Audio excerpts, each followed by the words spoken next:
Wrestling has more than one royal family.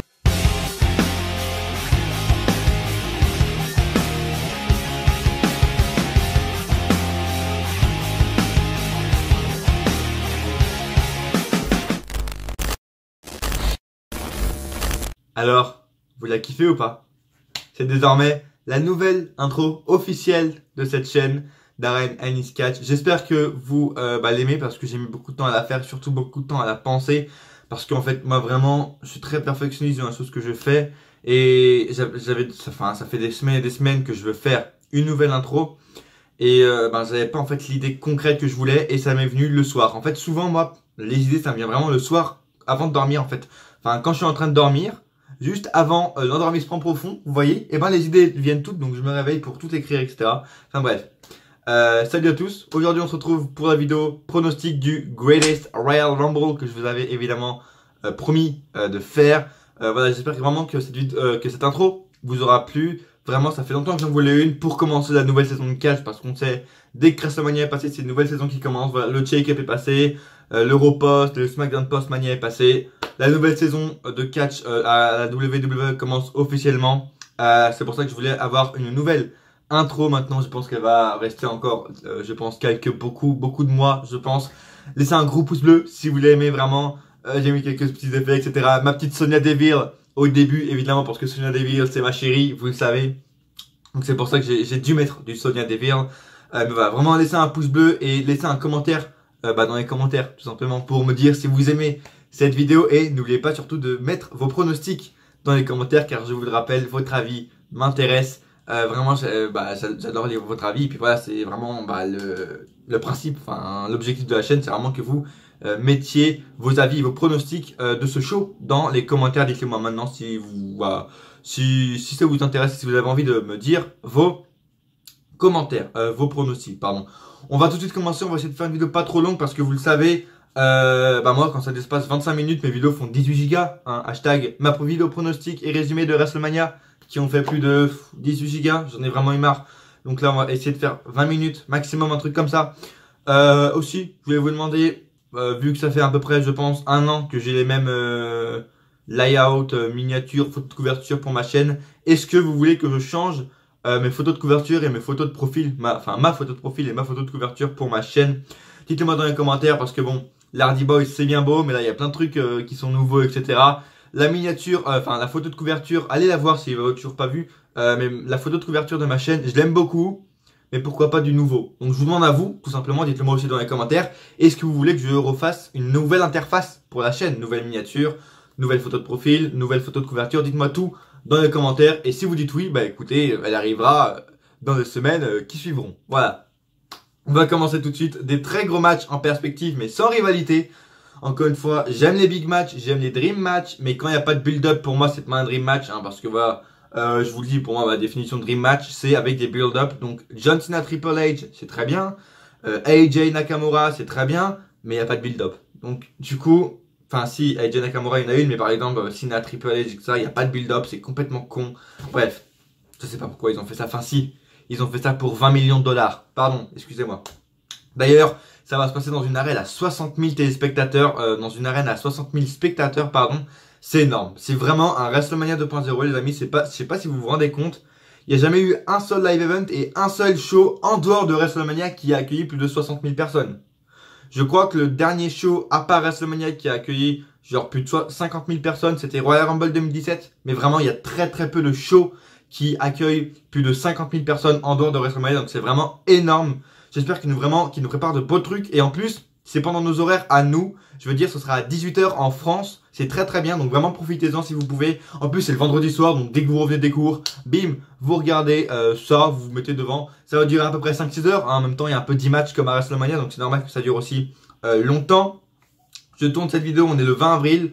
S'il y a des matchs qui sont encore annoncés lundi et mardi, bah excusez-moi. Mais je la tourne avant. Je vous les mettrai peut-être dans les commentaires tout simplement.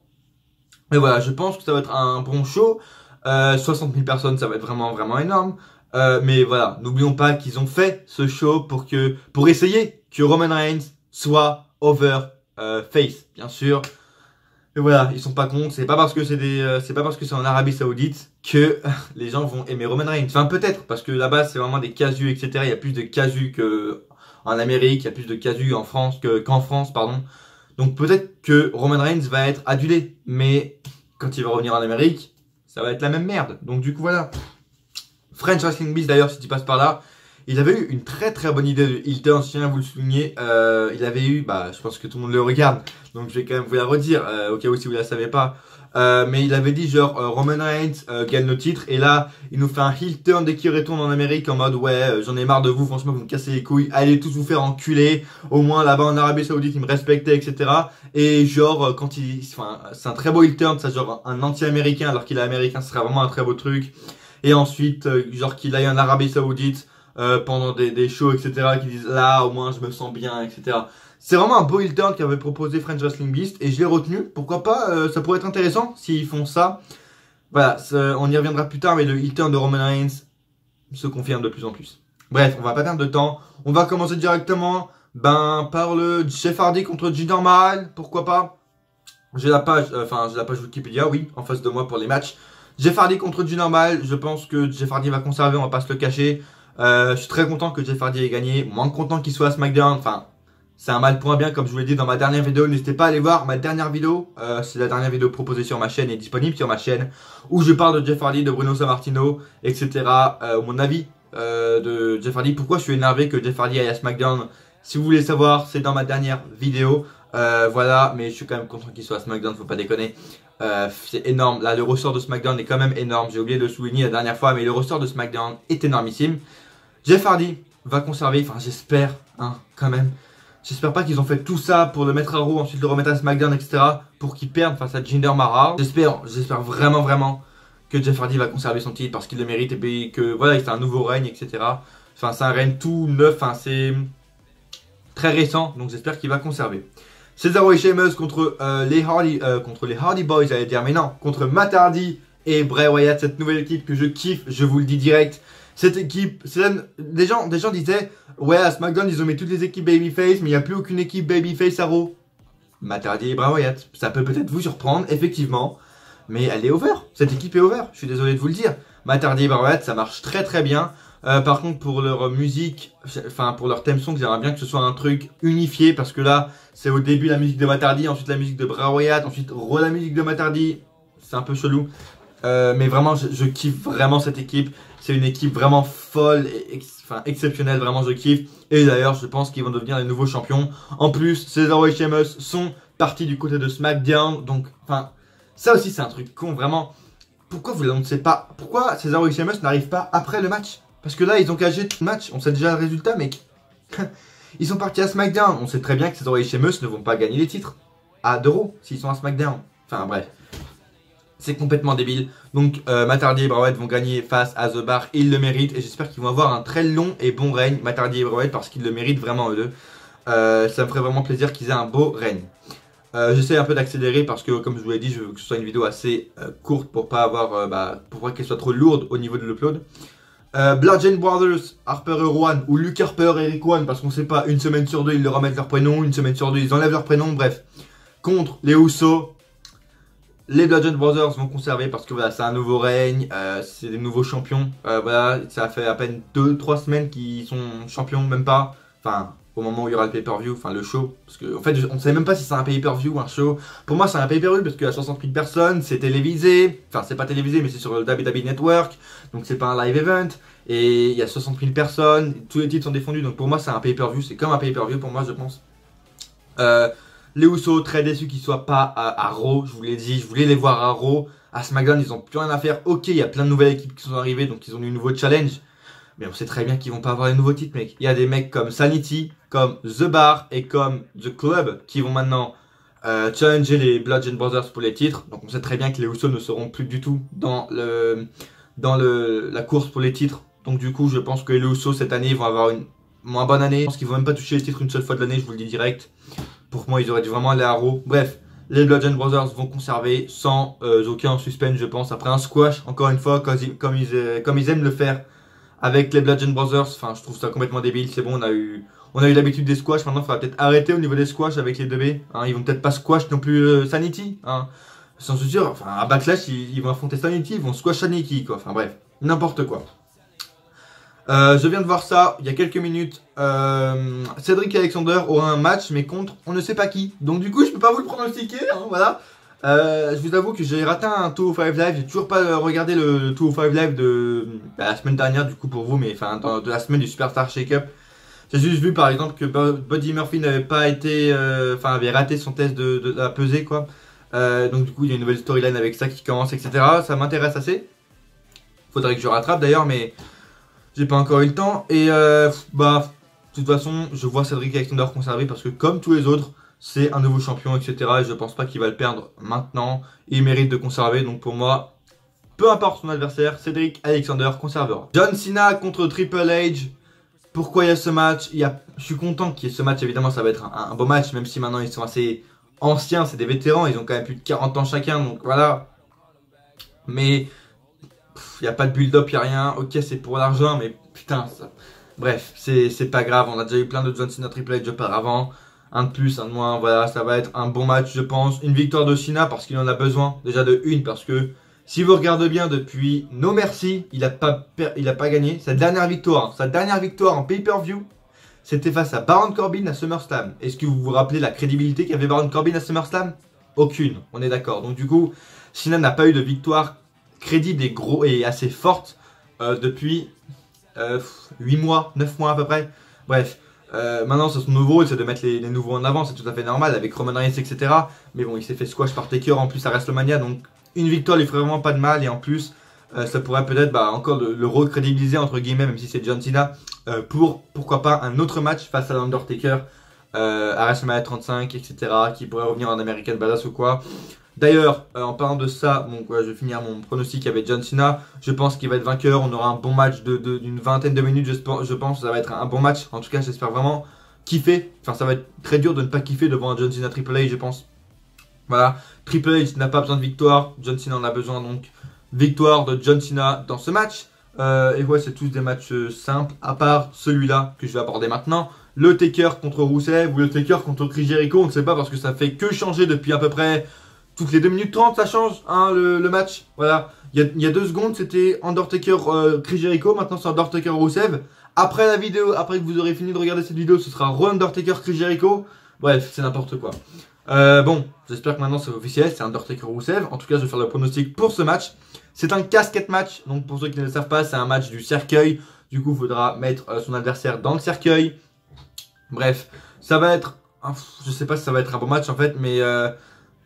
les gens disent que Rusev a de la chance d'affronter Taker. Et que... Enfin, on dit, ouais, on n'arrête pas de se plaindre du booking de Rusev, mais quand même, il affronte Taker. Oui, mais déjà, dans la condition physique qu'il est, c'est le Taker Papy Taker. Donc, au niveau du prestige, c'est bien. Mais t'affrontes quand même Papy Taker. Je pense que le match va durer maximum 10 minutes.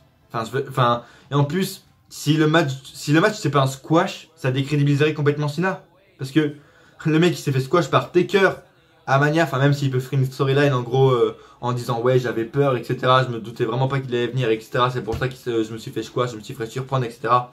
Ils peuvent faire un truc comme ça pour Cena, mais si Rusev arrive à tenir plus longtemps face à Taker que Cena, bref, c'est assez chelou. Mais voilà, je pense quand même que le match va pas durer plus de 10 minutes. Taker va l'emporter, faut pas déconner. Et le truc important auquel je voulais venir, je pense, ils en sont capables de faire revenir l'Undertaker en American Badass dans ce show. J'espère pas, on avait aussi des rumeurs comme quoi Taker maintenant lutterait plusieurs fois maintenant par an. Enfin, il relutterait plusieurs fois par an. C'est Vince qui voudrait que Taker lutte encore 4-5 fois cette année. J'ai pas envie de dire non parce que cette année il est en meilleure condition physique que l'année dernière parce qu'il s'est enfin fait opérer de la hanche. Mais si c'est pour avoir des squash à chaque fois, je dis non quoi, parce que il s'est fait opérer de la hanche, c'est bien, on voit vraiment qu'il est en meilleure forme, il est plutôt tonique, etc. L'année dernière, l'année dernière à WrestleMania 33, il arrivait à peine à marcher pendant son entrée, et là il est en meilleure forme. Mais si, on sait très bien que le squash de Taker sur Cena à WrestleMania, c'était parce que c'était pour faire gaffe à sa hanche parce qu'il venait de se faire opérer, donc du coup, s'il lutte 4-5 fois par an, mais si c'est pour squash des gens, je dis non quoi. Bref, il y a des rumeurs sur ça. Et il n'y a pas de rumeurs sur ça, mais connaissant Vince, il peut faire revenir Taker en American Badass pour ce show. Ce serait pas un flop parce que c'est quand même 60 000 personnes, c'est quand même un gros pay-per-view. Pour moi, encore une fois, je vous le dis, c'est pas un pay-per-view. Enfin, la VE ne l'annonce pas comme un pay-per-view, mais pour moi, ça a l'ampleur d'un pay-per-view, sans déconner. Bref, donc il pourrait le faire revenir en American Badass. Ce serait pas une mauvaise idée parce que voilà, au niveau de l'ampleur, etc., c'est voilà. Mais dans un match sans rivalité, dans un match sans aucun sens, un casquette match. En plus, pourquoi un casquette match? Je veux dire, ça fait combien? Ça fait 5 ans, 6 ans, 7 ans qu'on n'a pas eu de casquette match. Ils nous en sortent un comme ça, en sorte de live event pay-per-view. Bref, c'est vraiment n'importe quoi. C'est vraiment n'importe quoi. L'Undertaker va gagner, comme je vous l'ai dit. Je vais pas y rester plus longtemps parce que j'ai pas plus de choses à dire. Et je trouve ça con qu'on a ramené un casquette match comme ça. Rousseff, on peut dire ce qu'on veut, il a quand même un mauvais booking parce que là il va affronter Rousseff il va affronter Taker, pardon, mais c'est un Taker réduit, il va sûrement se faire squash par Taker, donc il perd à chaque fois ses matchs, il se fait passer pour un heel à SmackDown alors que c'est un face, enfin bref. Il a des bookings de merde, on peut dire ce qu'on veut, Rousseff a un booking de merde, concrètement, en tout cas c'est mon avis. Et voilà, l'Undertaker va l'emporter. Ouais, au niveau de... Peut-être qu'on en parlera dans un prochain Every Catch si la rumeur se confirme que Taker va lutter plusieurs fois par an maintenant. J'en parlerai peut-être dans un prochain Every Catch, justement.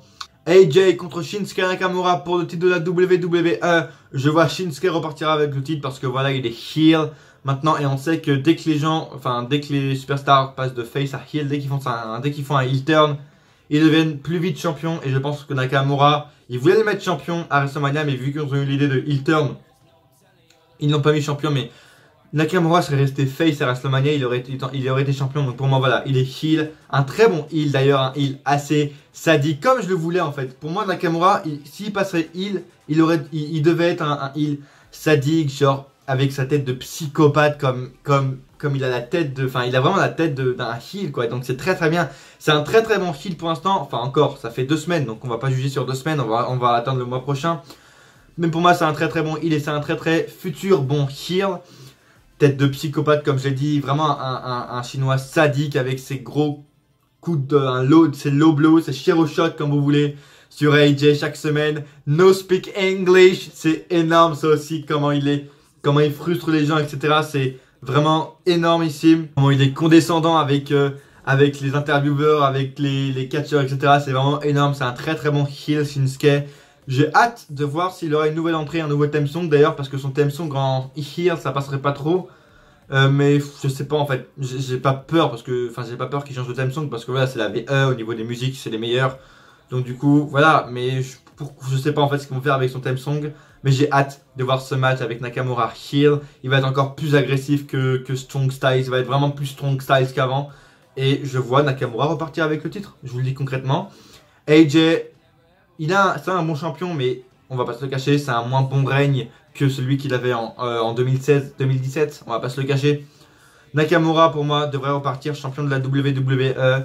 Devrait le regarder quelques semaines, quelques mois. Il devrait encore continuer une rivalité avec AJ, je pense, qui se finira peut-être à Backlash ou au prochain pay-per-view, je ne sais pas. Bref, je vois Shinsuke repartir avec le titre et je pense que ça va être un très beau match avec Shinsuke. Seth Rollins va défendre son titre en ladder match contre The Miz, Finn Balor et Samoa Joe et Bobby Lashley. C'est super ça c'est super, tu vois. Je kiffe Bobby Lashley, hein. Je viens de le découvrir en même temps que vous. Je vous promets, j'avais regardé la carte juste avant de faire la vidéo. J'ai même pas remarqué que Bobby Lashley était... Bref, c'est super. C'est maintenant un Fatal 5-Way pour le titre intercontinental en ladder match. Ça va être énormissime, vraiment. Samoa Joe et Bobby Lashley dans un même match avec Finn Balor et Seth Rollins dans un même putain de match, dans un ladder match. Ça va être énormissime. Par contre, ce qui me fait un peu chier, c'est que on n'a jamais aucune stipulation dans les vrais pay-per-view, on n'a jamais aucune stipulation dans les weekly, mais dans un show comme ça, un peu live event pay-per-view, enfin bref, avec aucune rivalité et avec aucune feud, on a un ladder match et des stipulations. Et ça m'énerve parce que vous le savez, pour moi vraiment le truc qui manque aussi en ce moment avec les feux d'artifice bien sûr, c'est les stipulations. On n'en a aucune, enfin je veux dire, à WrestleMania 34, il n'y avait aucun match avec une stipulation. Alors qu'il y a plusieurs matchs qui prêtaient à une stipulation, comme par exemple le Brock Lesnar Reigns. Enfin bref. Donc là, on a 3 matchs à stipulation quand même. Et ce match va être énorme. Fatal 5 Way, je pense que Seth Rollins va conserver comme tous les autres champions. C'est un champion, enfin il est nouveau champion. Son règne est, c'est un nouveau règne, c'est un nouveau champion, donc du coup je ne le vois pas perdre. Même si je vous avoue que j'adorerais voir Bobby Lashley champion, je vous le cache pas. J'ai un gros crush sur Bobby Lashley depuis que je l'ai reconnu quand j'ai regardé mes DVD de l'année dernière. J'ai eu un gros crush pour Bobby Lashley. Et voilà, ce match va être énorme. Samoa Joe et Bobby Lashley qui vont amener la domination. Finn Balor et Seth Rollins qui vont amener la technique, etc. The Miz qui va amener la fourberie. Je crois que ça se dit comme ça. Et c'est un ladder match. Ça va être énormissime, vraiment. Aucune superstar va être décrédibilisée parce qu'ils vont pas se prendre de tomber vu que c'est un ladder match. Peut-être qu'ils vont nous faire une surprise avec un genre Seth Rollins qui perd son titre. Mais ça m'étonnerait. Au profit de Bobby Lashley, ça me dérangerait pas, je vous l'avoue. Bref, mais je vois quand même Rollins repartir avec le titre parce que, comme je vous l'ai dit, c'est un nouveau champion. Brock Lesnar, Reigns, est-ce que j'ai besoin d'y rester plus longtemps? C'est un steel cage match. Voilà, Reigns, enfin, je veux dire, Owens n'a pas eu de rematch. Goldberg n'a pas eu de rematch, alors qu'il le méritait, comme Owens. Balor n'a pas eu de rematch. Mais Reigns, qui a perdu son match de championnat, il a pas perdu le titre, il a juste perdu son match pour le titre, il a droit à un rematch. Pourquoi? Comment? On ne sait pas. Bref.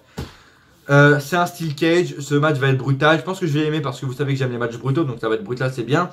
Brock Lesnar, on a appris qu'il est payé par apparition maintenant, c'est très très bien. Je pense que au bout de plusieurs semaines, ils vont se rendre compte des économies qu'ils font avec Brock Lesnar, c'est très bien. Et je vous en parlais tout à l'heure. Roman Reigns, le heel turn pour moi approche de plus en plus. Chaque semaine, il nous apporte un nouvel élément qui nous fait dire qu'il va faire un heel turn au niveau de ses promos. Déjà, on le voit plus en mode vraiment assez sarcastique, enfin en mode assez genre énervé des chants du public. Et comme je vous l'ai fait remarquer sur Twitter, la montre, cette semaine, le collier. Si vous avez regardé NXT ou si vous-même vous avez regardé NXT, enfin si vous avez regardé Roman Reigns à NXT, il portait la même montre, il portait le même collier. Et puis en plus, je sais pas, c'est du jour au lendemain. Genre, depuis 3 ans, il porte aucun collier, aucune montre, aucun objet. Et du jour au lendemain, depuis WrestleMania, il porte une montre, un collier. Je pense que le heel turn approche de plus en plus. Sa victoire à WrestleMania, je pense que ça va lui amener un heel turn. Et j'espère que ça va être un heel turn en mode French Wrestling Beast, comme il l'a dit, en mode anti-américain, genre les Américains ils le détestent, après il va retourner en Arabie Saoudite plusieurs fois par mois, parce que là-bas c'est un bon public, etc. Ce serait vraiment énorme, un heel turn, un heel comme ça, vraiment. Reigns va repartir avec le titre, oh mon dieu, ça nous choque pas, hein, comme par hasard. Lesnar, j'espère ne plus le revoir jusqu'à sa rivalité avec Bobby Lashley, enfin en tout cas j'espère qu'il va faire un match avec Bobby Lashley à SummerSlam, donc voilà. J'espère qu'on va plus revoir Lesnar jusqu'à SummerSlam pour sa rivalité face à Bobby Lashley. Reigns, ça me déplaît pas plus en champion, surtout s'il est heel, ça me plairait encore beaucoup plus. Et bah voilà, on aura enfin un champion présent, donc pourquoi pas. Je dis oui à Roman Reigns champion pour moi après la fin de ce match. Et enfin, le plus grand, le plus gros, oh mon dieu, le greatest Royal Rumble, man. Avec plein de superstars, plein de grandes légendes annoncées, comme il y aura Chris Jericho, Rey Mysterio, Mark Henry, sûrement Great Khali, le Big Show également, et toutes les autres superstars de Raw et de SmackDown qui seront aussi dans ce match à 50 superstars pour gagner un trophée. Oui, vous ne rêvez pas. Ils vont faire revenir Mark Henry de sa retraite, le Big Show, le Great Khali, Rey Mysterio, et j'en passe pour un trophée. Waouh! Je crois que ça va être la plus grosse victoire. La superstar qui va gagner ce match va avoir la plus grosse victoire de sa carrière. Sans déconner, quoi. Bref. Enfin, je sais pas, vous avez un truc exceptionnel comme ça, vous avez 20 millions de dollars en jeu. Je sais pas, vous auriez pu dire le gagnant de ce match aura le droit à un title shot, aura le droit à un match pour le titre qu'il souhaite. Enfin, je sais pas, ça aurait été plus logique. Je sais pas, en mode... ils auraient même pu faire gagner une superstar de NXT ou... Tu vois. Ça sert à quoi concrètement? C'est la bataille royale d'André le Géant 2.0. Concrètement. Le mec qui va repartir avec le trophée, il va faire quoi? Il va se jeter à la poubelle et il va rien se passer? Tout simplement. Ça va être qui? Ça va être Zack Ryder qui va gagner? Ça va être qui? Ça va être un jobber qui va gagner? Et il va se passer quoi? Bah rien pour lui. on sait très bien, on sait très bien que ça va pas être un main eventer qui va gagner. Enfin encore peut-être parce que c'est un pay-per-view assez spécial. Donc du coup voilà. Mais pour moi c'est vraiment la Battle Royale d'André Gigant 2.0 quoi. Il y a aucun intérêt. C'est un match 2.0. Il y aura des retours qui vont servir à rien. Le gagnant à la fin du match, le trophée il va le jeter à la poubelle, il va lui pisser dessus et c'est tout. Il va rien se passer concrètement. Le gagnant va rester, si c'est un jobber, il va rester jobber. Enfin, ils auraient dû rajouter un truc, un trophée en plus, mais en plus, enfin un trophée, mais en plus un match pour le titre. Pourquoi pas? Ça aurait apporté plus d'intérêt, ça aurait apporté plus de hype, parce que je vous le cache pas, c'est pas ce match-là me hype pas du tout. Hein, il y a beau avoir Chris Jericho, Rey Mysterio, Great Khali, il me hype pas plus que ça en fait, du tout. Bref, que le meilleur gagne, j'ai envie de dire, mais pour gagner quoi? Je ne sais pas. Bref, c'est la fin de la vidéo. Merci d'avoir suivi. Elle a duré un peu plus longtemps que prévu. Donc je vais essayer de conclure assez vite. J'espère encore une fois que vous aurez aimé l'intro. N'hésitez pas à me dire dans les commentaires, à laisser un pouce bleu si vous aimez ce que vous voyez. Et abonnez-vous tout de suite si vous ne l'avez pas fait. Si vous aimez surtout ce que vous voyez. Mais le plus important, c'est d'activer la cloche. Parce que c'est comme ça que vous pourrez recevoir les notifications de mes prochaines vidéos. Mon compte Twitter et mon compte Facebook sont dans la description. Mon compte Facebook, j'y poste la miniature exclusive des vidéos en exclusivité sur ma page Facebook. J'y poste des extraits de vidéos exclusives sur ma page Facebook. Mon compte Twitter, vous avez, si vous me suivez, vous auriez vu ma rédaction en direct du Superstar Shake-Up, que ce soit Arrow ou à SmackDown. Donc vraiment, followez-moi sur Twitter parce que c'est là où je poste les informations sur mes vidéos, etc. Donc allez me suivre sur Twitter et sur Facebook, c'est très important. Activez la cloche et partagez cette vidéo un maximum évidemment parce que je vous le rappelle, je veux construire une communauté sur cette chaîne. Donnez-moi vos avis parce que ça m'intéresse vraiment de savoir vos pronostics dans les commentaires. Si vous avez un pronostic pour le Greatest Royal Rumble, n'hésitez pas à me le dire. Est-ce que vous voyez un heel turn pour Roman Reigns? Dites-le moi dans les commentaires, ça m'intéresse vraiment. Merci à tous ceux qui sont là à chaque vidéo comme Fevase, comme Bat3737 et j'en oublie encore plein. Merci vraiment à vous.